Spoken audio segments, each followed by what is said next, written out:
Friends, நான் உங்க எல்லாருக்கும் ஒரு விஷயத்த தெளிவுபடுத்த விரும்புறேன்.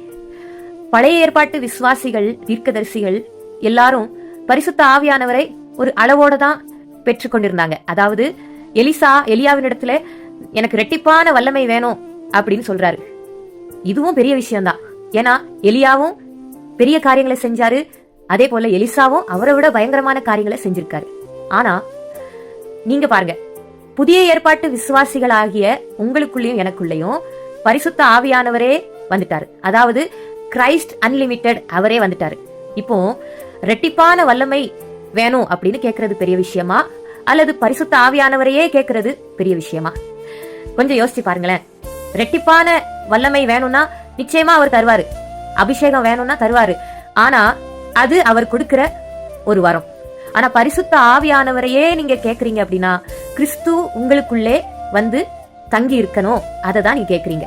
அப்ப கிறிஸ்து உங்களுக்குள்ளே வாசம் பண்றாரு அப்படின்னா அவர் முற்றிலுமாக 1 மடங்கு 2 மடங்கு இல்ல, முழுவதுமாக உங்களுக்குள்ளே வந்து தங்கி இருப்பார்.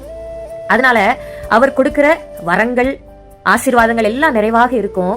அதே போல அவருடைய கனிகள், ஆவியின் கனிகள் 9ஐயும் நீங்க பெற்றுக்கொள்வீங்க. ஏன்னா ஃப்ரெண்ட்ஸ், பரிசுத்த ஆவியானவரை நீங்க முழுவதுமா பெற்றுக்கொள்ளணும் அப்படின்னா அவருடைய ஞானம், அவரை குறித்ததான ஞானமும் உங்களுக்குள்ள முற்றிலுமாக இருக்கணும். ஏன்னா சில பேர் சொல்லுவாங்க வரங்கள் எனக்கு போதும் அப்படின்னு சொல்றாங்க. சிலர் சொல்றாங்க வரங்கள்லாம் பெரிய விஷயம் இல்லப்பா, கனிதான் முக்கியம் அப்படின்னு சொல்லுவாங்க. ஃப்ரெண்ட்ஸ், வரங்கள் எவ்வளவு, அதாவது நீங்க பாருங்க, கனிகளை நீங்க எவ்வளவு முக்கியமா பேசுறீங்களோ அதே போல வரங்களும் முக்கியம்தான். ஏன்னா பரிசுத்த ஆவியானவர் வரங்களை தருவதற்காகவே அவர் அந்த நோக்கத்தோடயே அவர் வந்திருக்கிறார். இப்போ அவர் கொடுக்கிற வரங்களை நீங்க வேண்டான்னு சொன்னா அது சரியில்லை. ஃப்ரெண்ட்ஸ், பரிசுத்த ஆவியானவர் கொடுக்கிற வரங்களால தான் நீங்க அசாதாரணமான வாழ்க்கைக்குள்ள நீங்க கடத்தப்படுறீங்க. ஏன்னா வரங்களை பெற்றுக்கொள்ளாம நம்ம எல்லாரும் சாதாரண மக்களை விட சாதாரணமா இருந்து போனோம். ஆனா இனிமேலாவது நம்ம விழித்து எழும்புவோம், பரிசுத்த ஆவியானவரால எழும்பி பிரகாசிப்போம். சோ கலாத்தியர் 5:22-23 ஆகிய 2 வசனங்களை நம்ம ஊக்கமாக சொல்லி பரிசுத்த ஆவியானவர் இடத்துல கேட்போமா? எல்லாரும் உங்களுடைய இருதயத்துல கை வச்சு சொல்லுங்க.